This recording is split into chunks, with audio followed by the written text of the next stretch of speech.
हाथों में हाथ कहो बार बार, सतीश खांडगे हमारे उम्मीदवार। रोटी कपड़ा मकान का हक, पूरे होंगे ख्वाब कांग्रेस के संग। हाताला साथ विकासाला हात, सतीश खांडगे आमचे उमेदवार। अन्न वस्त्र घराचं स्वप्न, शिक्षण आरोग्य उज्ज्वल भविष्य। भाऊ, महिला सक्षमीकरण, महिला सबलीकरण याबद्दल सध्या विचार आणि सकारात्मक योजना राबवण्याचा प्रयत्न सातत्याने सुरू आहे. तुमच्या प्रभागामध्ये ज्या महिला आहेत, ज्या उद्योग व्यवसायामध्ये इंटरेस्टेड आहेत, की तुम्ही म्हणालात की महिला बचत गटाचं पण खूप चांगलं काम चालतं, तर त्यांच्यासाठी तुमच्या डोक्यामध्ये काही विशेष योजना आहेत का? नक्कीच ना संतोषजी. आता महिला बचत गटाच्या माध्यमातून विभागामध्ये प्रचंड महिला बचत गट निर्माण झालेले आहेत. आनंदाची बाब आहे. आणि त्या नुसत्या बचत गट निर्माण करून थांबलेल्या नाही आहेत. माझ्या बरोबर. विभागातल्या मायमाऊल्या बहिणी ज्या आहेत त्यांनी त्यांची कामं, त्यांचे कार्य सुरू देखील केली आहेत. विविध पक्षातली आहेत. मी कोणा एका पक्षाचे म्हणत नाहीत. काही सामाजिक संस्था आहेत, काही पक्षाच्या माध्यमातून आहेत. बरोबर. पण त्यांना कुठेतरी सुसूत्रता किंवा सुनियोजितपणा कुठेतरी त्याचा अभाव दिसतोय. त्यांच्याकडे खूप क्षमता आहे. माझ्या मायमाऊलीकडे करून दाखवण्याची क्षमता आहे. त्यांच्या महिला उद्योगाच्या माध्यमातून ते करतात देखील. पण या विभागामध्ये महिला औद्योगिक वसाहत स्वर्गीय इंदिरा गांधी यांच्या नावाने मला सुरू करायचे. तुम्ही म्हणाले महिला औद्योगिक वसाहत म्हणजे काय? महिला औद्योगिक वसाहत म्हणजे फक्त महिलांसाठी ती वसाहत असेल, औद्योगिक भवन असेल. त्या भवनामध्ये माझ्या महिलांच्या बचत गटाच्या माध्यमातून जी उत्पादनं तयार होतात किंवा त्यांच्या माध्यमातून जे काही विक्री योग्य असं माल असतो त्याला कुठेतरी बाजारपेठ निर्माण करून देणं अच्छा. किंवा माल तयार करण्यासाठी जागा तयार करून देणं. जागेचा अभाव आहे.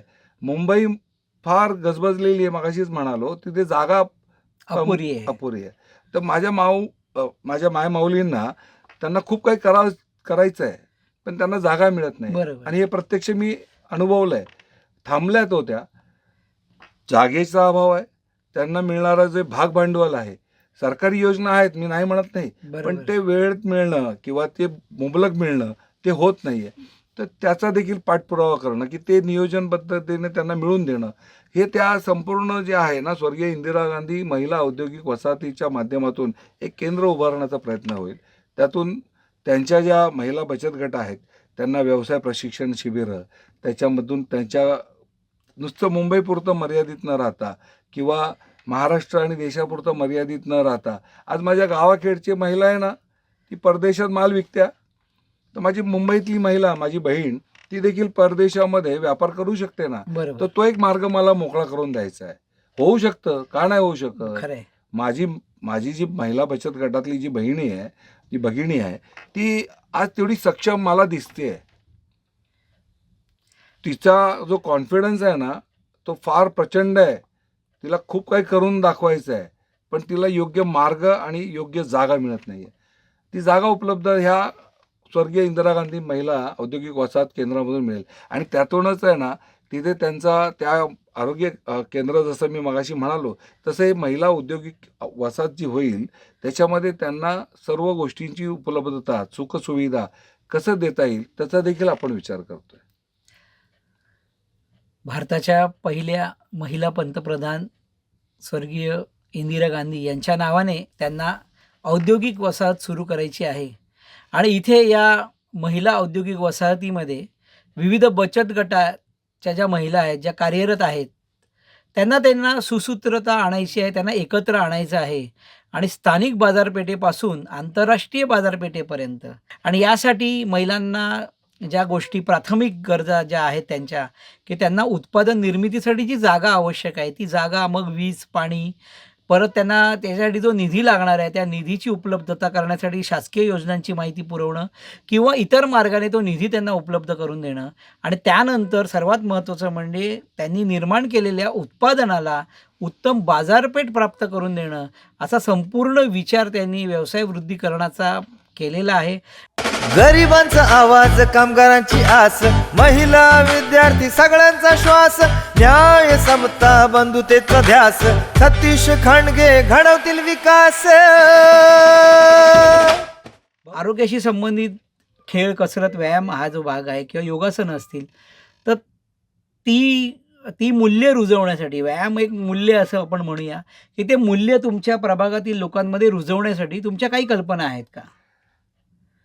आमचा विभाग आहे ना, जसं मगाशी म्हणालो, की मिल कामगारांचा विभाग आहे. पूर्वी तालमी असायच्या, तालमी. हां, लाल मातीमध्ये आहे ना, मळखांब, आखाडे. आखाडे ह्या गोष्टी आम्ही पण त्या लाल मातीमध्ये खेळलोय. म्हणजे आम्हाला अक्षरशः पूर्ण लाल होऊन जायचो आम्ही. त्या तालमी आता बंद झाल्या. व्यायामशाळा आहेत, पण त्या एकदम आता म्हणजे म्हणतात ना, प्रोफेशनल हा हो. शब्द कुठेतरी आला आहे. तर कुठेतरी आजचा तरुण, आजची तरुणाई ते वेगळ्याच दिशेने जाते. फिटनेसकडे आहे. आजही आजचा तरुण फिटनेसकडे लक्ष देत आहे. सकारात्मक आहे. पण त्यांना योग्य असं आहे ना, जागा मगाशी जसं महिलांच्या हो. बाबतीत म्हणालो, तसंच ही इकडे पण तीच तीच अवस्था अडचण आहे. आहे, समस्या आहे. अडचणच म्हणायला हरकत नाही. तर आमच्या इथे व्यायामशाळा आहेत, प्रायव्हेट व्यायामशाळा आहेत. जनजागृती म्हणून आमच्या विभागातल्या आहे. तिथे आमच्या तालमी वगैरे ह्या गोष्टी असायच्या आणि इतर व्यायाम पद्धतीच्या पण गोष्टी व्हायच्या. अजूनही होतात. आता नव्याने चालू देखील झाल्यात विभागात. सामाजिक संस्थांच्या माध्यमातून विभागात जनजागृतीसारख्या अनेक संस्था आहेत. लालबाग परिसर डॉक्टर आंबेडकर रोडला देखील आहेत. लक्ष्मीवाडी म्हणा, सणसवाडी म्हणा किंवा प्रत्येक फेरबंदरमध्ये, संघर्षमध्ये म्हणा, सुभाष लेन आमच्या इथे आहे, तिथे पण आहेत. बऱ्याच ठिकाणी व्यायामशाळा आहेत. योग्य प्रशिक्षक देखील आहेत. पण माझी एक इच्छा आहे, मौलाना आझाद आरोग्य केंद्र होतं ना, तसं छत्रपती संभाजी महाराज हेल्थ क्लब चालू करायचं.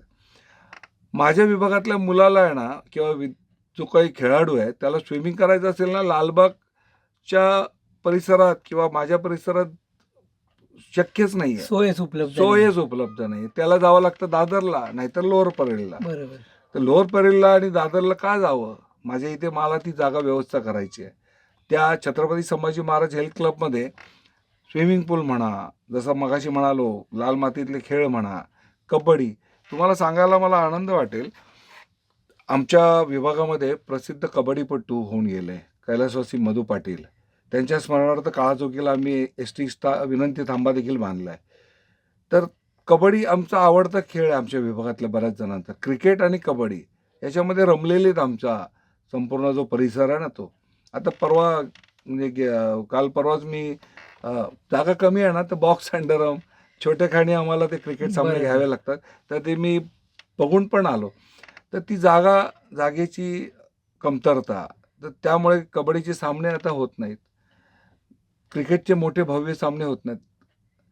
या सर्व व्यथा आहेत ना, ह्या मला छत्रपती संभाजी महाराज हेल्थ क्लबमधून आहे ना, त्या दूर करायच्या आहेत. तिथे आहेत ना, खेळाला प्राधान्य देणं हा माझा मूळ उद्दिष्ट असेल. त्याच्यामध्ये तुम्ही मगाशी उल्लेख केला योगासने. महिलांसाठी वेगळी अशी योगसाधना केंद्र, ज्येष्ठांसाठी, तरुणांसाठी अशी वेगळी योगसाधना केंद्र, त्याचबरोबर फिटनेस सेंटर, त्याचबरोबर ह्याच्यामध्ये जसं आपण म्हणतो इनडोअर गेम, आउटडोअर गेम, त्या इनडोअर गेमसाठी देखील तिथे व्यवस्था करणं. इनडोअर गेमसाठी कॅरम आमच्याकडे चांगले कॅरमपट्टू आहेत. हो, हो. हो, आणि आजही आवडीने खेळतात. तर त्यांच्यासाठी ती व्यवस्था करणं. आमच्या वडीलधाऱ्या माणसांसाठी मनोरंजन केंद्र त्या हेल्थ क्लबमध्येच का नसावी? बरोबर. तर ती देखील आपण तयार करण्याचा प्रयत्न करतोय. आणि ह्या छत्रपती संभाजी महाराजांच्या नावाने हेल्थ क्लब चालू केल्यानंतर मला नक्कीच विश्वास आहे, विभागातला तरुण, जेवढे ज्येष्ठ नागरिक आहेत, म्हणजे पुरुष असतील, महिला असतील, त्याचबरोबर तरुणाई आहे, ती सर्वच ह्या हेल्थ सेंटरकडे पळतील. त्यांच्या आरोग्याचा तिथे चांगलाच विचार ते करतील आणि त्यांच्या आवडीचा खेळ त्यांना तिथे खेळता येईल याची व्यवस्था करण्याचा मी प्रयत्न करणार. त्या हेल्थ क्लबमध्ये चांगले मान्यवर प्रशिक्षक आणून त्यांना त्याचं योग्य मार्गदर्शन कसं मिळेल, फिटनेसच्या बाबतीत, योगासनांच्या बाबतीत, योग साधनेच्या बाबतीत किंवा स्विमिंगच्या बाबतीत. नाही ना, माझ्या विभागात स्विमिंग पूलच नाही आहे.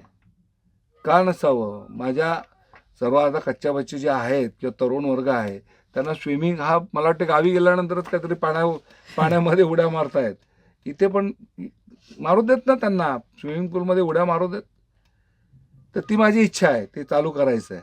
आणि परत मगाशी म्हटलं तसं सर्वांच्या साथीने.